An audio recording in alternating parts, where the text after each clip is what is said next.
السلام علیکم every one. The conversation with Mehwish Khan میں میں ہوں آپ کی ہوسٹ مہوش خان. آج جو پرسنالٹی ہمارے ساتھ اسٹوڈیوز میں موجود ہے یہ پاکستان کی نہایت ہی معروف کاروباری شخصیت ہے.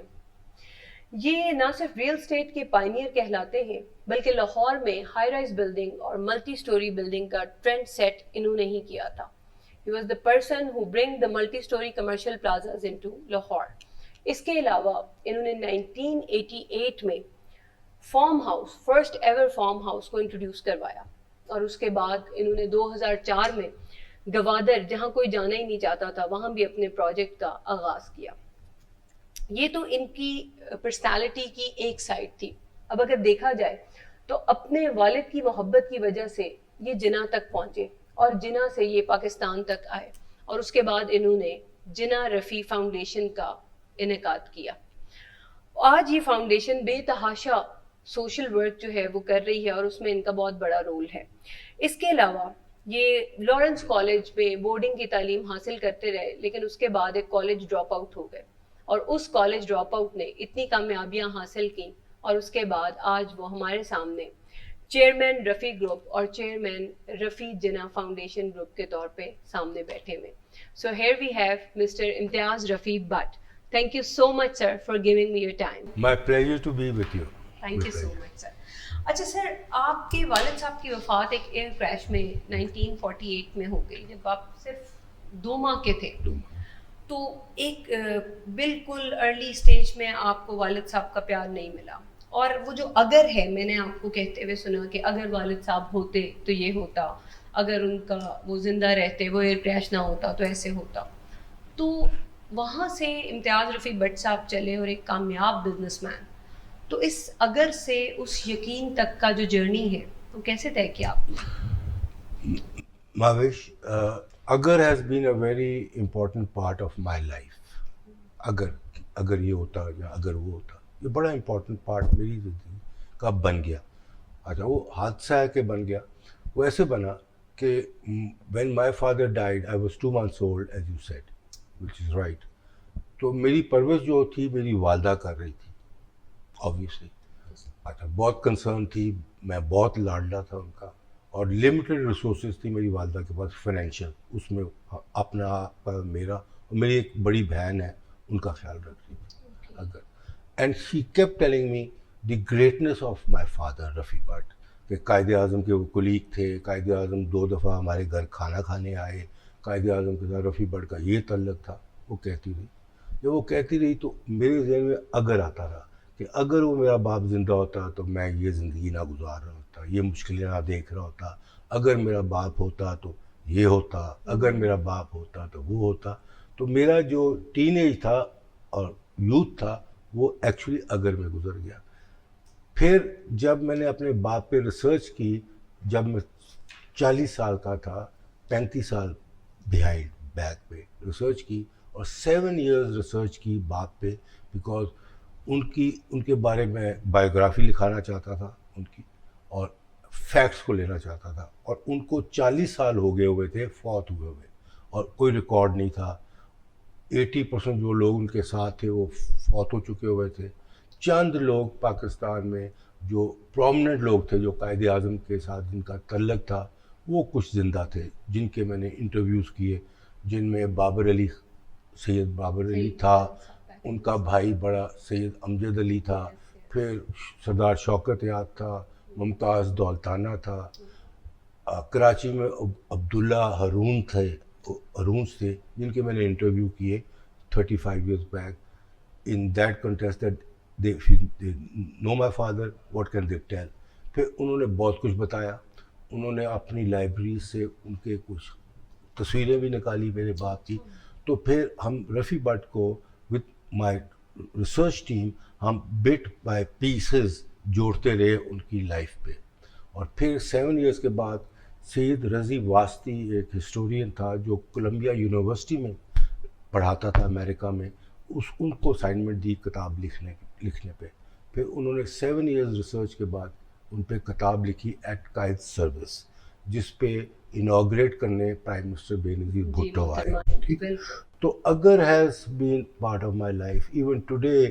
اگر میرے ساتھ ہوتا ہے کہ اگر یہ ہوتا نہ ہوتا تو یہ ہو جاتا, اگر یہ ہوتا تو وہ نہ ہوتا, اور یہ سارا کچھ میرے باپ کی ریلیشن شپ میں تھا. So this is what اگر is. اچھا سر, میں اسی سے اپنا سیکنڈ کویسچن ڈرائیو کرتی ہوں. ہمارے معاشرے میں نارملی ماں کی خدمات پہ بہت زیادہ ہے نیچرلی, اور اس میں کوئی شک نہیں کہ ہر کامیابی کو ہم لوگ ماں کی دعا سے ریلیٹ کرتے ہیں نال, اور ہمیشہ ہم ماں کا بہت زیادہ ایک غالب دیکھتے ہیں, یہ جذبہ بہت رول ہوتا ہے, خدمات کو بہت سراہتے ہیں. لیکن اس ساری چیز میں کہیں والد کی خدمات دب جاتی ہیں. آپ کی بات چیت میں آپ کے والد صاحب کا تذکرہ زیادہ ہے, حالانکہ آپ کی ان سے ملاقات بھی نہیں تھی, اور والدہ کا تذکرہ کم ہے, تو اس کی کیا وجہ ہے؟ بڑی سمپل وجہ ہے, یہ سائیکولوجیکل ہے میرا. کیونکہ 35 سال پہلے میں نے اپنے باپ پہ ریسرچ کی, اور I was very excited about him to find his contribution to make this country, and Quaid Azam کے ساتھ جو ان کی لائلٹی تھی. تو میں نے آبویسلی کیونکہ باپ کو دیکھا نہیں ہوا تھا, تو میرا بے پناہ ڈیزائر تھا to recreate him the way he was. تو اس کے لیے میں اپنے باپ کی بات کرتا رہا. ایک دوسری بات تھی کہ میرے باپ کا ایک پولیٹیکل رول تھا اس ملک کے اندر. He is a founding father of this country, اور اس کا وہ ہسٹری میں تھا ہی نہیں.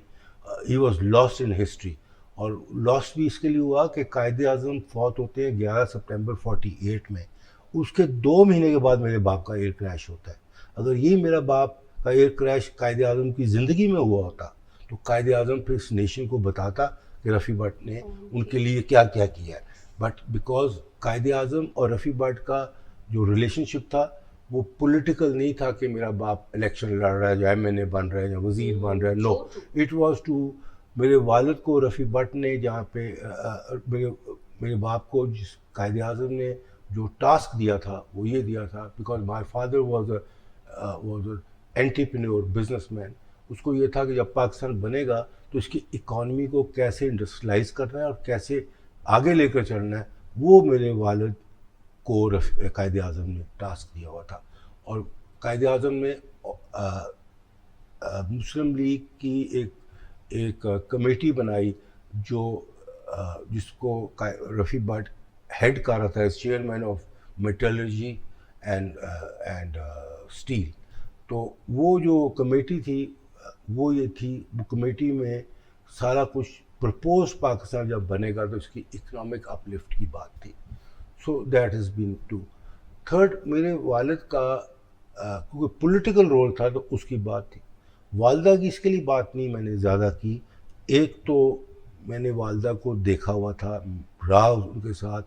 میں کوئی 35-34 سال کا تھا جب میری والدہ فوت ہوئی, وہ تب 62-63 کی ہوں گی. تو میں نے اپنی والدہ سے زندگی گزاری ہوئی تھی, تو اس کے لیے مجھے ان کی بات کرنے کا ضرورت نہیں فیل ہوتی تھی.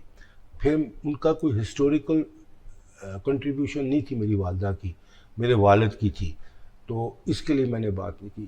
But my mother was very close to me. جہاں میں پہنچا ہوں زندگی میں سمجھتا ہوں جو کچھ میں نے کیا, اچیو کیا, وہ اپنی والدہ کی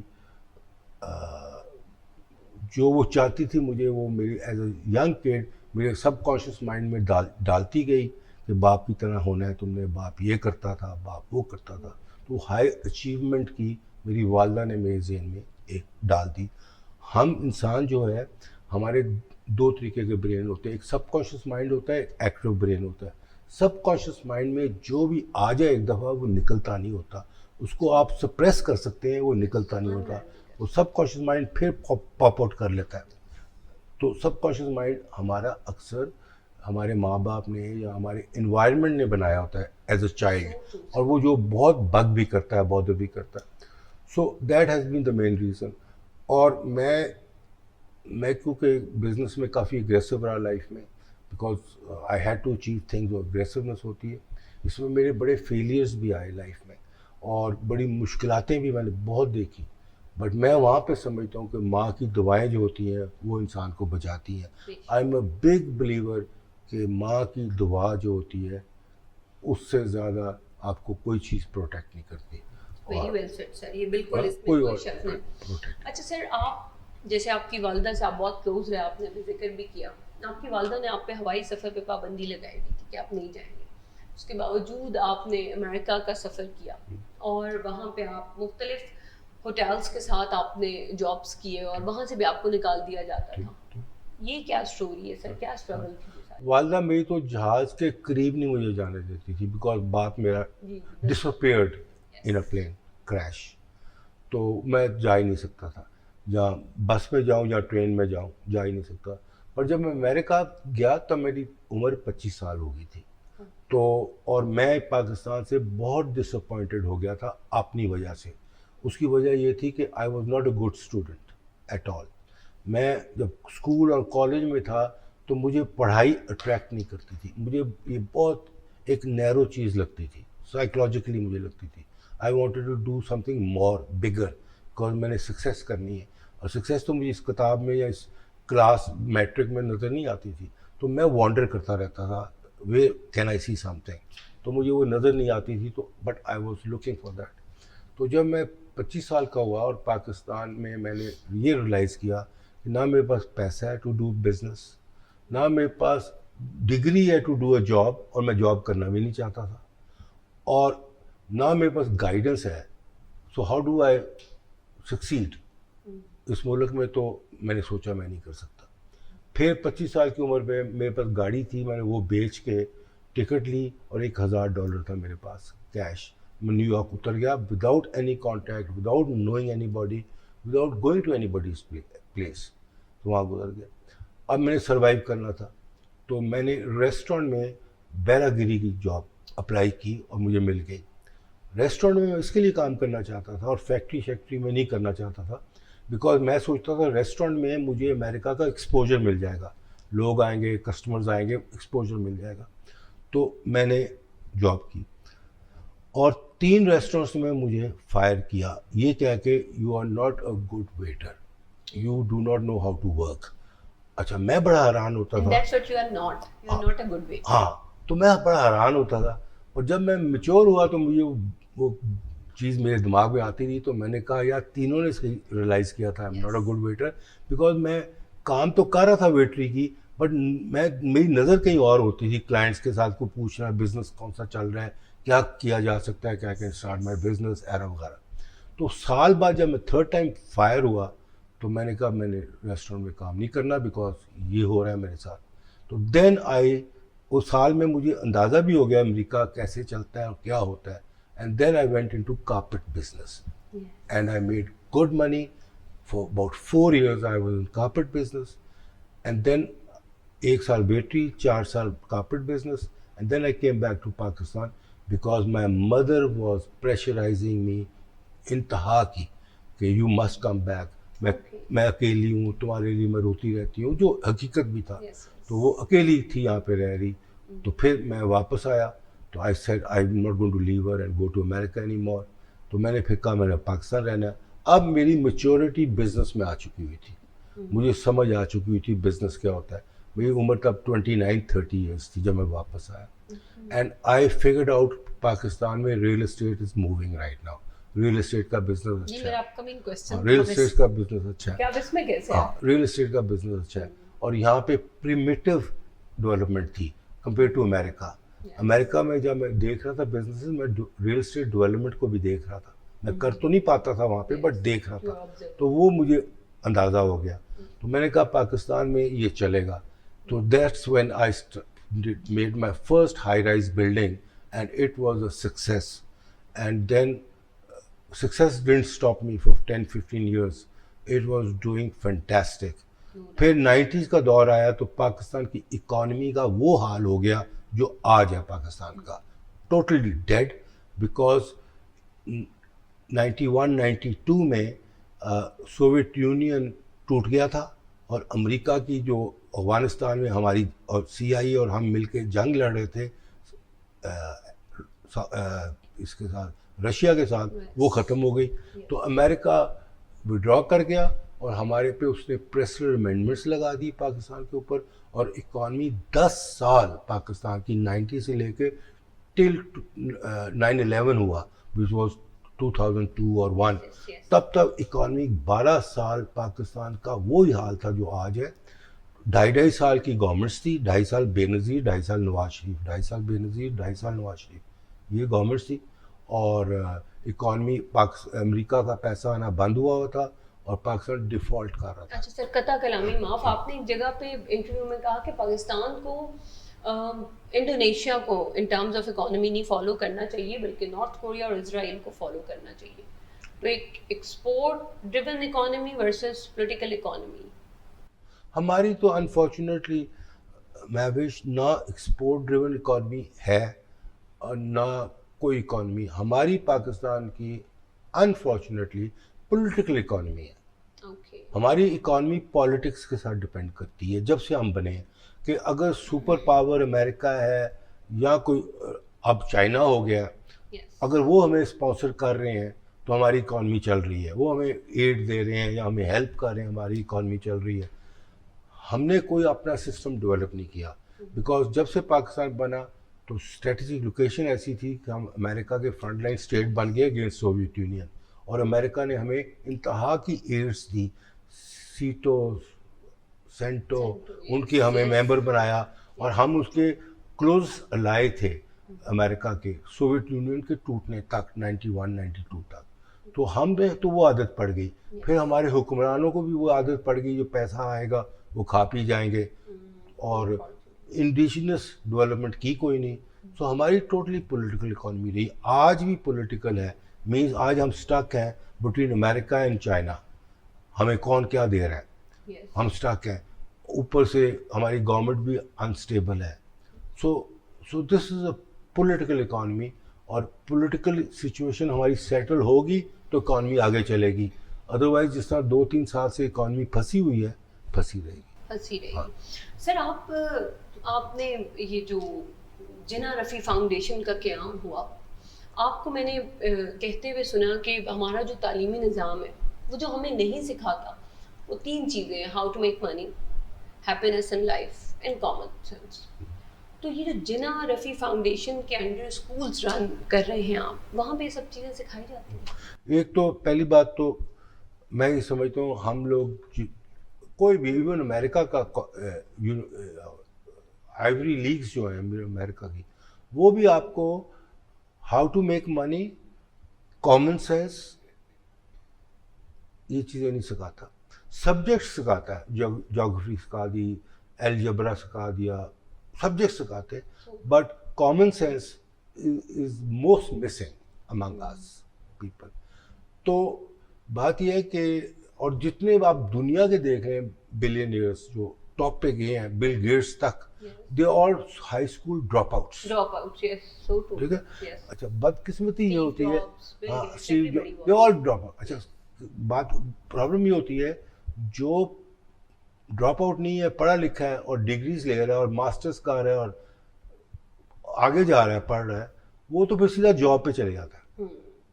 اس کو تنخواہ مل جائے, اس کو اچھی آفر ملتی ہے, وی کین ناٹ افورڈ, وہ جاب کر لیتا ہے. تو جاب کر لیتا ہے تو he can not be on the top of the world, he is in a bracket which is high but he is there. But جو بندہ ڈراپ آؤٹ ہے یا زیادہ پڑھا لکھا نہیں ہے, اس کو جاب نہیں مل سکتی, وہ آؤٹ آف کمپلشن بزنس میں جاتا ہے. اور وہ کہتا I am one of them, مطلب I couldn't get a job for anything because I was not qualified for that, but then was bound to go into business and learn common sense. یہ 2 چیزیں میری بڑی high ہیں, common sense learn کیا and learn how to make money. تو وہ پھر automatically ادھر چلے جاتا ہے بندہ. اچھا سر, آپ رفیع بٹ صاحب کا جو عشق تھا وہ آپ کو جناح سے نزدیک لے گیا, اور جناح صاحب کو سے جیسے ہی آپ کی نسبت ہوئی تو آپ پاکستان کی طرف واپس آ گئے. تو یہ ایک لیگیسی ہوئی, جناح فاؤنڈیشن کا قیام ہوا, جناح رفیع فاؤنڈیشن کا. آپ کے بچے جو امتیاز رفیع بٹ صاحب کے بچے, وہ اس لیگیسی کو کنٹینیو کر رہے ہیں یا کریں گے؟ میرے 2 بیٹے ہیں, 2 بیٹی ہیں, اینڈ دے آر میچور نا. لڑکے آر ان دے لیٹ 30 ہیں, لڑکیاں are in they mid 20s. یہ میں ایکٹیویٹی کر رہا ہوں کوئی 35 سال سے جناح رفیع فاؤنڈیشن کی, اور ہر ایکٹیویٹی پہ ہم جو نیشنل ڈیز ہوتے ہیں لائک 14 اگست, 23 مارچ, 25 دسمبر قائد اعظم کی, رفیع بٹ کی برسی, ہم بڑی دھوم شام سے مناتے ہیں. اور and I have always made sure since 35 years کہ میرے بچے اس فنکشن میں ہوں. So I have drilled into them Jinnah Rafi Foundation and my passion for that and their grandfather's contribution. I've drilled into them. But again, they cannot be that motivated as I am. They cannot. I expect them not to be either